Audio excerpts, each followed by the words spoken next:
सबको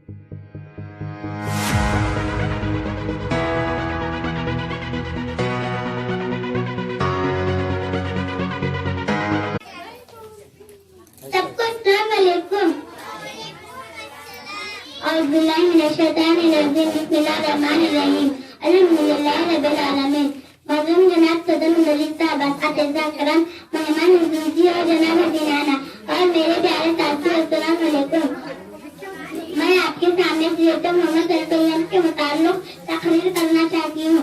हुज़ूर सल्लल्लाहु अलैहि वसल्लम दुनिया में आने से पहले हर तरफ गुनाह का अंधेरा था, हर तरफ बेहद बुराइयों का ज़माना था।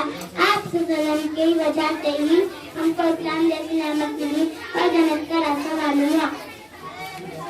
आप सल्लल्लाहु ने इंसानों को अल्लाह की तरफ बुलाया और बुराई और गुमराही से निकालकर अल्लाह की बंदगी और नेकियों की तरफ बुलाया। आपके सल्लल्लाहु की वजह से हमको इस्लाम जैसी नेमत मिली और जन्नत का रास्ता मालूम हुआ। हुज़ूर सल्लल्लाहु ने अपने आखिरी खुतबा में फरमाया कि जो कोई सुन्नत और कुरान पर अमल करेगा वो कभी गुमराह नहीं होगा। मैं आखिर में ये कहना चाहती हूँ कि हम दुनियावी के साथ साथ दीन का इल्म, कुरान का इल्म को हासिल करें, ताकि अल्लाह से दुआ है कि अल्लाह हमें हुज़ूर अकरम सल्लल्लाहु अलैहि वसल्लम के बताए हुए रास्ते पर चलने की तौफीक अता फरमाए।